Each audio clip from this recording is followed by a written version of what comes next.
오늘 하나님께서 우리에게 주시는 말씀은 레위기 19장 13절로 14절까지의 말씀입니다. 레위기서 19장 13절로 14절 말씀.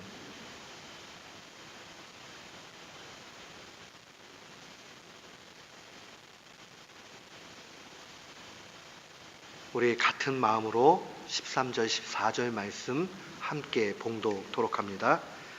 너는 네 이웃을 압제하지 말며 늑탈하지 말며 품꾼의 삭슬 아침까지 밤새도록 네게 두지 말며 너는 귀먹은 자를 저주하지 말며 소경 앞에 장애물을 놓지 말고 네 하나님을 경외하라. 나는 여호와니라. 아멘. 저는 본문 말씀 레위기 19장 13절로 14절 말씀을 통해서 탐심을 물리치는 신앙이라는 제목으로 주의 말씀을 선포하도록 하겠습니다. 우리가 계속 주일마다 레위기서를 주의 말씀으로 받고 있습니다. 레위기에는 신자가 어떻게 살아가야 되느냐 하는 그 실천적 가르침으로 가득 차 있습니다.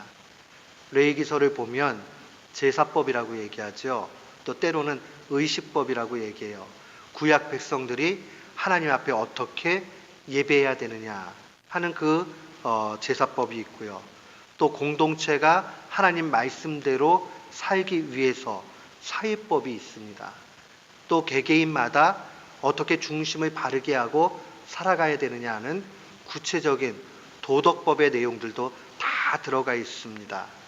이런 것들을 종합해 보면 한마디로 하나님이 우리에게 요구하시는 것은 거룩하게 사는 것인데 어떻게 사는 것이 거룩하게 사는 거냐 하는 것이 이 레위기 19장에 또 특별히 잘 담겨져 있습니다. 레위기 19장은 특별히 참된 그리스도인이 어떻게 살아야 되지 하는 질문에 확고한 답을 가져다 줍니다. 먼저 우리가 기억해야 되는 것은 신앙의 고백과 삶은 분리되지 않는다는 거예요. 자칫 잘못하면 삶 따로 우리의 신앙 고백 따로 이렇게 될 수 있어요. 그런데 언제나 신앙 고백은 삶과 같이 간다 하는 것을 놓치지 말아야 됩니다. 그래서 주의 말씀을 우리에게 증거할 때에 우리가 어떤 하나님 또 어떠한 믿음 가운데 살아야 되느냐 하는 것을 단순히 개념의 차원 또 관념의 차원에서 이야기하지 않고 구체적으로 어떻게 한 조항 한 조항을 살아내야 되느냐 하는 것을 분명히 보여줍니다. 저는 우리가 어떻게 거룩하게 살아야 되는가 하는 것에 대해서 이제 세 번째로 설교하고자 합니다. 오늘 본문의 13절과 14절에 관한 말씀입니다. 13절과 14절에 관한 말씀을 쭉 묶어가지고 보면 한마디로 이렇게 이야기할 수 있습니다. 자기가 가지고 있는 권세, 권한, 힘 이거를 어떻게 사용할 거냐 하는 문제에 대한 가르침입니다. 오늘 13절과 14절에 보면 이렇게 증거되어져 있어요. 너는 네 이웃을 압제하지 말며, 압제는 힘 있는 사람이 가장 힘을 악하게 사용할 수 있는 방법입니다. 늑탈하지 말며, 늑탈한다는 것은 내 거 아닌데 힘을 가지고 남의 것을 내 것으로 만들려고 하는 겁니다. 그 대표적인 상황들의 하나가 주인이 종들에게 하는 구체적인 일들이 바로 이런 거였어요. 품꾼의 삭슬 아침까지 밤새도록 네게 두지 말며. 그러니까 이 말이 무슨 얘기냐면 만약에 5일날 임금을 줘야 되면 5일날 주지 않는 거예요. 그걸 밀어버리고 아니면 조금 더 내가 갖고 있다가 그 다음에 마지못해서 주고. 저는 이 말씀이 처음에는 와닿지가 않았어요. 그런데 제가 어느 한 분이 이런 이야기를 했어요. 일하는 사람을 부리는 분이셨는데 이분은 제 날짜에 잘 안 주시더라고요. 그래서 왜 그런가 그랬더니 그렇게 해야 말을 잘 듣는데요. 하나님의 말씀은 우리에게 그렇게 하지 말라고 얘기해요. 근데 안타깝게도 그분이 예수님 믿는 사람이었어요. 아하, 돈이 사람을 지배할 수 있구나 하는 것을 학생 시절에 배우는 기회가 됐습니다. 또한 계속적으로 14절 말씀 보면 너는 귀먹은 자를 저주하지 말며, 소리를 듣지 못하는 청각 장애를 가지고 있는 사람, 그 사람이 듣지 못한다고 나쁜 말을 하고 그것에 대해서 눈을 가리면서 이야기를 하고 그런 거 하지 말라는 거예요. 단순히 장애인들을 압제하지 말라, 업신여기지 말라 이 차원을 넘어서 듣지 못한다고 해가지고 나쁜 말을 하고 저주를 하고 하는 것 하지 말라는 겁니다. 또한 소경, 시각장애인 앞에 장애물을 넣지 말라라고 이야기하죠. 에이, 이렇게까지 나쁘게 하는 사람이 어디 있는가. 자칫 잘못하면 우리가 힘을 가지고 있을 때에 이러한 잘못 가운데 빠질 수 있습니다. 우리는 언제나 우리에게 주어진 힘과 권세에 대해서 겸손하게 사용할 수 있어야 됩니다. 연약한 자를 돌보지 않는 것, 보지 않는다고 해가지고 나쁘게 저주하는 것, 이 모든 것이 하나님 앞에 바르지 못하다는 거죠. 잠언서 22장 22절은 증거예요. 약한 자를 약하다고 탈취하지 말며 곤고한 자를 성문에서 압제하지 말라. 세상의 원리는요, 힘 있는 사람이 이겨요. 그리고 돈 있는 사람이 주장할 수 있어요. 그래서 사람들을 힘과 돈, 명예 이런 거 가지고 압제하면서 갑니다. 그게 다 나쁘다라고 얘기하지만 세상은 그게 빨라요. 그래서 사람들은 이 유혹 가운데 금방 넘어집니다. 어느 한 교회가 건축하려고 했어요. 건축하는데 그 목사님이 부임하셔가지고 당회에서 제일 처음 결의한 게 뭐냐면 우리는 구청에다가 뇌물 쓰지 맙시다. 당시에는요, 뇌물 주지 않고 하는 거는 미련한 거예요. 바보 같은 거예요. 근데 그렇게 하자고 얘기하니까 장로님들이 한쪽에서는 참 좋다 그러고 한쪽에서는 걱정하시면서 아이고, 목사님이 세상을 몰라도 너무 모르시네. 맞는 말씀이죠. 세상이 그렇게 되면 안 돌아가거든요. 근데 그 교회가 당회가 한마음이 돼가지고 결의했어요. 우리 정말 그렇게 하지 말자.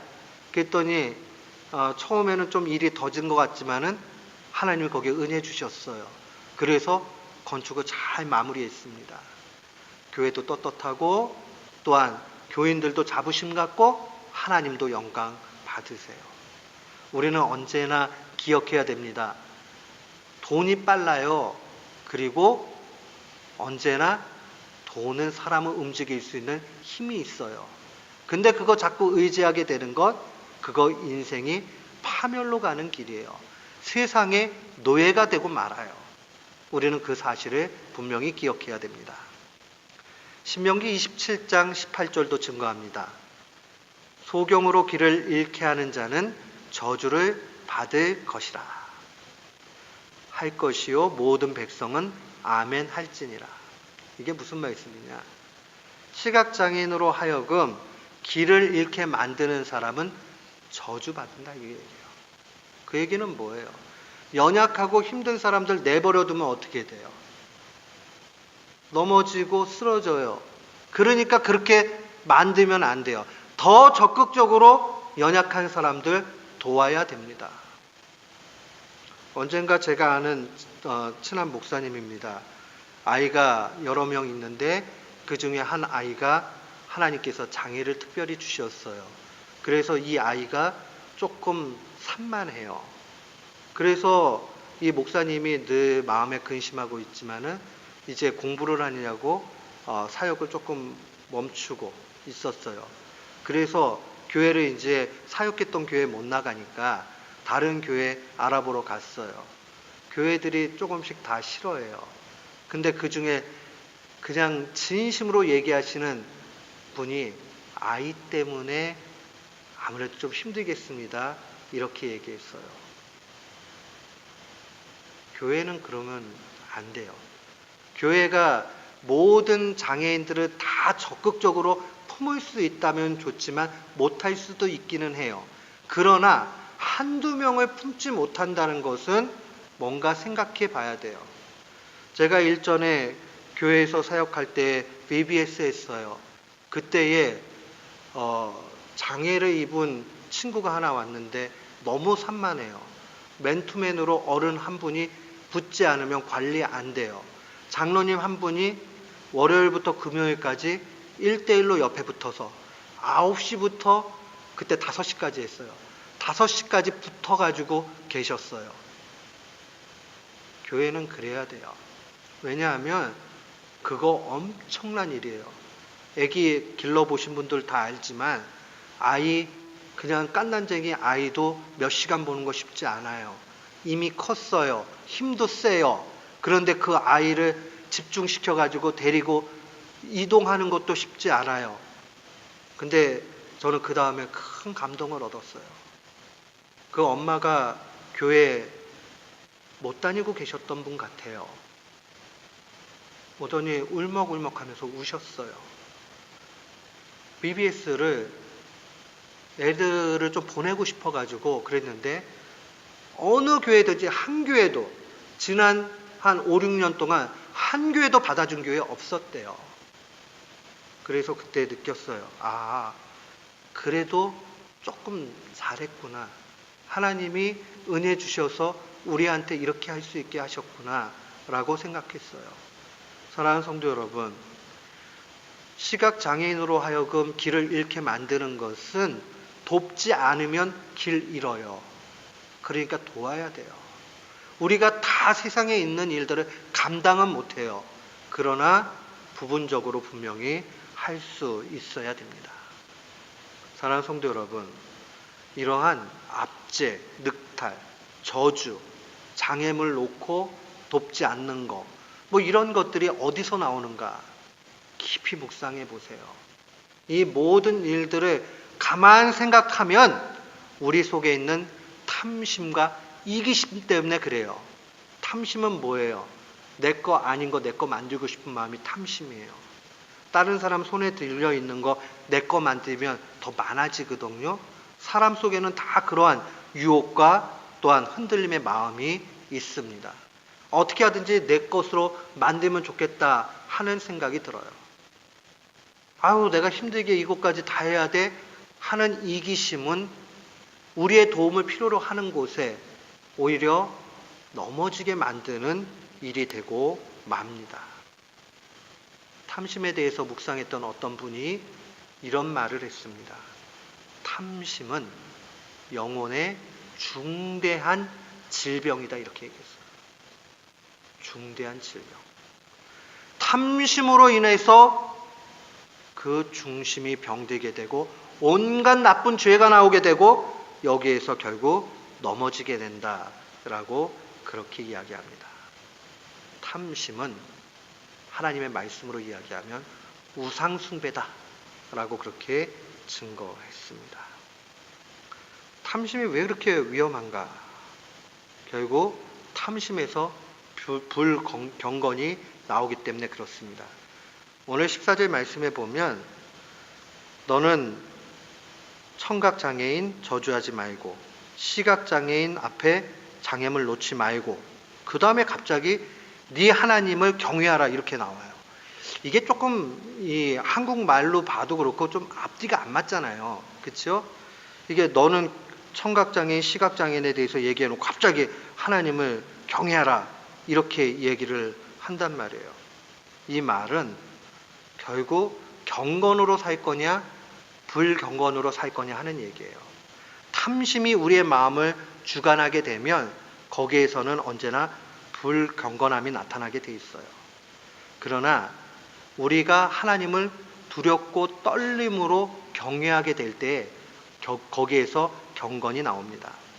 우리나라 말에는 이게 잘 나타나 있지 않은데 원래 이 경외심, 두렵고 떨리는 마음, 이것을 히브리 사람들은 야레라는 말을 사용하는데 그 문장 앞에 보면은 베라는 말이 붙어 있어요. 근데 이 베라는 말이 그리고로 번역할 수도 있어요. and로 번역할 수도 있고요. but로도 번역할 수 있어요. 근데 영어의 모든 제가 본 역본들은 다 but, 그러나로 번역을 합니다. 이게 무엇을 얘기하느냐?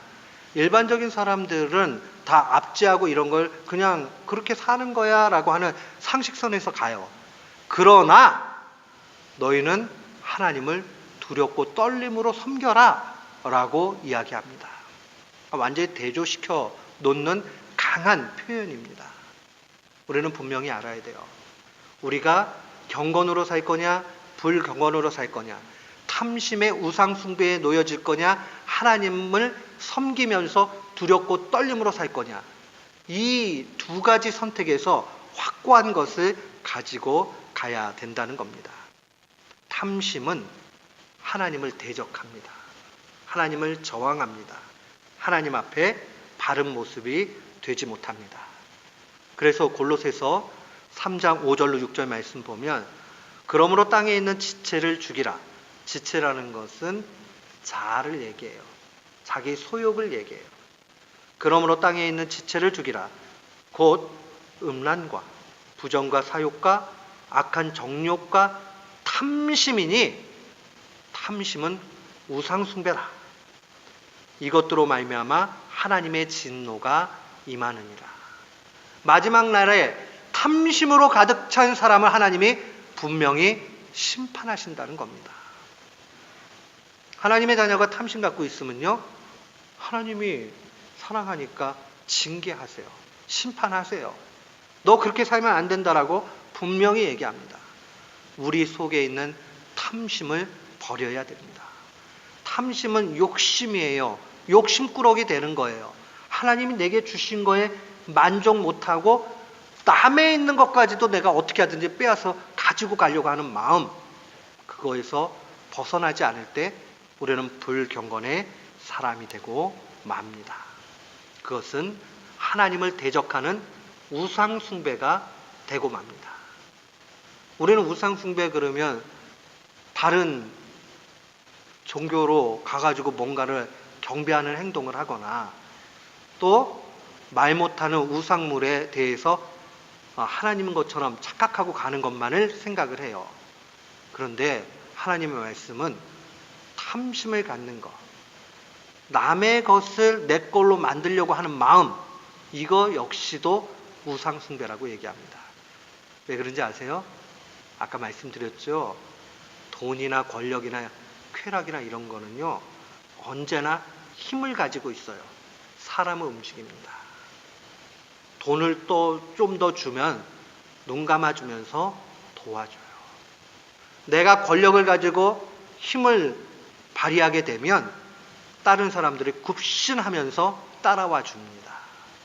때로는 더 재밌는 거, 즐거운 거, 쾌락을 갖다가 휙 주면 자기도 모르는 사이에 정신 팔려가지고 나쁜 일에 같이 동조하기도 합니다. 이 모든 일들 가운데서 결국 나타나는 것은 하나님을 저항하는 일이요, 그 가운데 온갖 죄가 나옵니다. 그 힘을 자꾸 누리게 되면 그게 우상물이 돼서 돈의 노예, 쾌락의 노예, 명예의 노예가 되고 맙니다. 이런 사람들 굉장히 많습니다. 자기가 열심히 살아서 무언가 쌓아놓고 이것으로 인해서 무너지는 경우도 수없이 많습니다. 어떻게 하면 우리 속에 있는 이 탐심을 없앨 수 있겠습니까? 오늘 하나님의 말씀 우리에게 단 한 가지로 얘기해요. 탐심을 없앨 수 있는 길, 14절 하반절에 나옵니다. 네 하나님을 경외하라. 나는 내 여호와니라. 여호와 하나님의 말씀이에요. 네 하나님을 경외하라. 여기에 다 달려 있어요. 아까 전에 이 베라는 말을 and로도 번역하고 but로도 번역할 수 있는데 본문 모든 영어 역본이 그러나 but로 그렇게 번역한 데는 이유가 있습니다. 묵상해 보면 곧 탐심을 버릴 수 있는 길은 하나님을 경외하는 것 외에는 없기 때문에 그래요. 하나님을 경외한다는 말은 두렵고 떨림으로 섬긴다는 얘기입니다. 그 이야기는 하나님은 공의로 의로움 속에서 우리의 행동을 살피시고 심판하신다는 겁니다. 하나님 기뻐하지 않으시면 우리를 징계하시죠. 왜요? 사랑하는 자녀니까. 어허, 너 그렇게 가면 안 돼 라고 분명히 말씀하시는 거예요. 이 경외함이라는 것은 압도된다라는 의미를 가지고 있습니다. 히브리 사람들이 야레라고 얘기할 때 이것은 무언가에게 압도되어져 가지고 완전히 자기의 주관이 아니라 어떤 힘에 의해서 이끌려가는 것을 의미해요. 마치 우리가 하나님을 경외하게 될 때에 성령의 이끄심대로 사는 것과 동일합니다. 때로는 전율을 느낀다 할 때도 사용합니다. 죄인이 하나님 앞에 서게 되면 전율을 느끼게 되고 거반, 멸절 상태가 됩니다. 그래서 회개가 나타나는 곳마다, 큰 회개가 나타나는 곳마다 떨림과 두려움 속에 놓여지게 되죠. 그러나 공포와는 좀 달라요. 거기에는 알 수 없는 평화로움이 후에 찾아옵니다. 주님이 그렇게 인도해 가시는 거죠. 근데 참 재밌는 본문이요.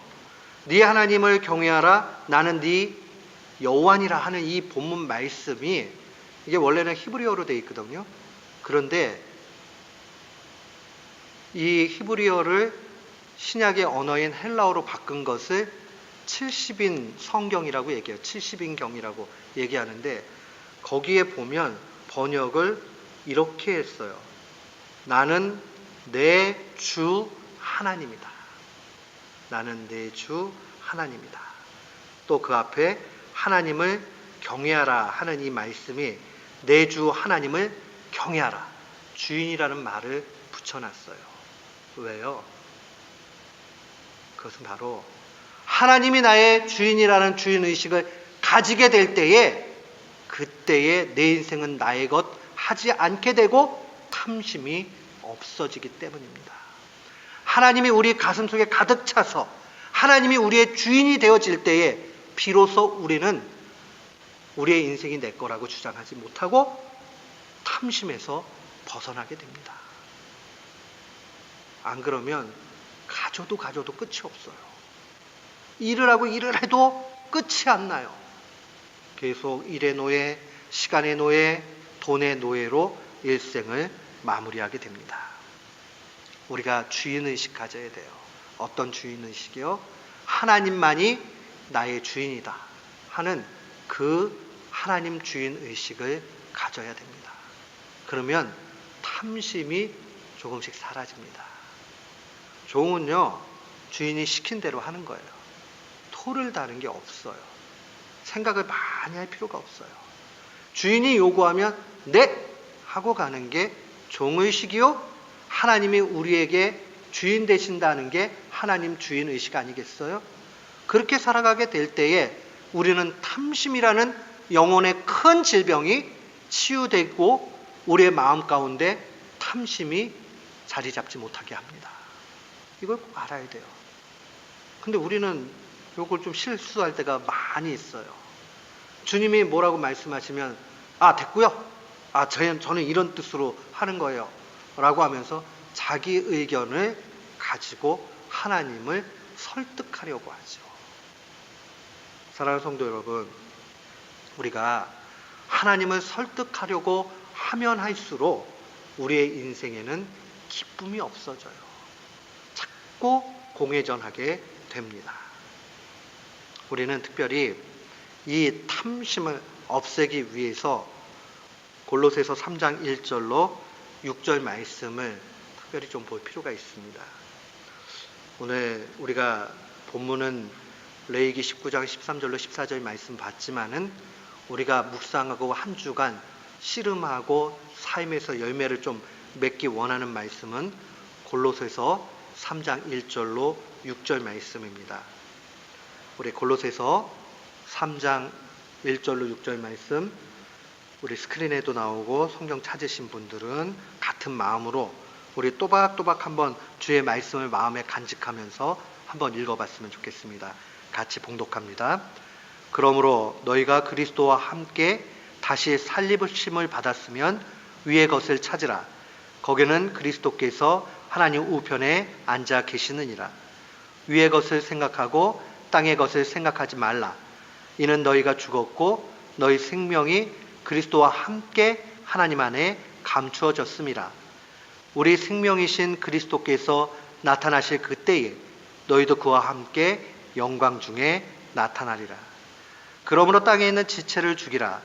곧 음란과 부정과 사욕과 악한 정욕과 탐심이니 탐심은 우상 숭배니라.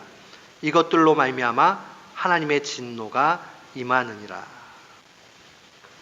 우리는 그리스도의 부활을 믿어요. 또 우리도 장차 부활될 것을 확신합니다. 부활의 성도가 되었다라고 하면 우리는 그리스도와 함께 십자가에 죽었고 그리스도와 함께 살아난 존재가 된 겁니다. 새 사람이 된 거죠. 그렇다면 우리가 분명히 기억해야 됩니다. 죽음과 삶에 대해서. 죽음은 뭡니까? 우리의 육체, 우리의 지체, 우리의 소욕이 죽었다는 겁니다.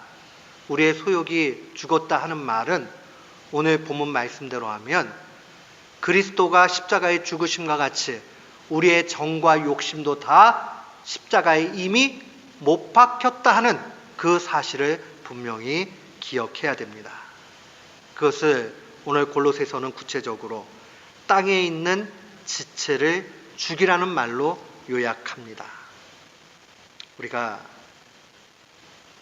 죽는다는 것, 이미 죽었다는 것, 세속적 가치를 추구하는 일을 스탑하는 겁니다. 그래서 세상 속에서 만족 얻으려고 하는 거 간두는 거예요. 쉽지 않죠. 근데 이미 우리는 그렇게 죽었다 하는 그 확신을 분명히 가져야 됩니다. 그러면 우리는 살아야 되겠는데 부활의 성도로 어떻게 살아야 되느냐? 위의 것을 바라보고 나아가야 됩니다. 2절 말씀 보면 위의 것을 생각하고 땅의 것을 생각하지 말라. 땅의 것은 버려야 되겠죠. 위의 것만을 생각해야 됩니다. 위에 무엇이 있길래 위의 것을 생각해야 되느냐? 1절 말씀에 보니까 하반절에 거기는 위를 얘기해요. 거기는 그리스도께서 하나님 우편에 앉아 계신다. 여기에는 두 가지 의미를 다 가지고 있어요. 그 죽음 가운데서, 치욕의 죽음 가운데서 부활하신 이후에 영광의 보좌로 가셨다는 얘기죠. 고난을 통해서 영광으로 들어가셨다 하는 의미가 있고, 또 하나는 그 하나님의 보좌에 앉아 계신 예수 그리스도께서 심판주로 다시 오신다라는 그 말씀이기도 합니다. 두 가지 모두가 해석 가능해요. 근데 저는 특별히 오늘은 두 번째 것을 우리가 좀 마음에 생각했으면 좋겠어요. 위에 계신 그리스도께서 우리가 땅의 사람이냐 하늘의 사람이냐 이것을 바라보고 분명히 심판하신다는 겁니다. 그래서 6절 말씀은 이것들로 말미암아 하나님의 진노가 임한다. 하나님의 심판이 임하게 된다는 거죠. 그렇다면 하나님을 경외하는 사람, 두렵고 떨림으로 가지고 있는 사람, 심판주로 오실 예수 그리스도를 묵상하는 사람, 이 땅 가운데서 땅의 것 추구하다가 그 다음에 웨슬리의 고백과 같이 저 세상 물건 불탈 때에 너도 불타겠구나 하는 그 찬송이 얼마나 우리의 심령을 무겁게 만드는가, 찔리게 만드는가 생각해 봐야 됩니다. 사랑하는 성도 여러분, 우리는 탐심을 물리쳐야만 합니다. 물리쳐도 되고 안 해도 되는 것이 아니라, 세상 사람들 다 그렇게 사는데 라고 해야 되는 것이 아니라 우리 속에 있는 탐심을 버려야 됩니다. 우리의 행위대로 분명히 심판하실 주님을 바라봐야 됩니다. 주님 분명히 물으실 거예요. 세상에서 뭐 하다 왔느냐? 세상에서 탐욕을 가지고 살았습니다라고 우리가 한다면 얼마나 부끄럽겠어요. 그래도 위의 것을 바라보고 주님 바라보면서 살았습니다. 그런 면에서 보면 너무 부자가 되지 않은 것, 너무 많이 배우지 않은 것, 너무 많은 쾌락을 누리지 못한 것, 그게 더 좋을 수도 있어요. 그렇잖아요. 잘 모르니까. 덜 죄지을 수 있는 조건이 되었으니까. 사랑하는 성도 여러분, 탐심에서 모든 죄가 나오고 결국 그 탐심은 심판받습니다. 우리의 행복론은 단순해요. 탐심 가지면 불행하게 되고 하늘 바라보게 되면 행복하게 된다. 이 땅 가운데 많은 것 가지려고 꼭 하지는 마세요. 그러지 않아도 하나님을 가지면 그것으로 족합니다. 하나님이 나의 분기시다. 나의 기업이다. 포지션이라고 그렇게 얘기하잖아요. 나의 목. 내가 받아야 되는 모든 것이 하나님이면 그것으로 족할 수 있어야 됩니다. 주님이 우리에게 주시는 은혜 기억하면서 탐심을 물리치는 귀한 교우들 되시기를 주님의 이름으로 축원합니다. 아멘.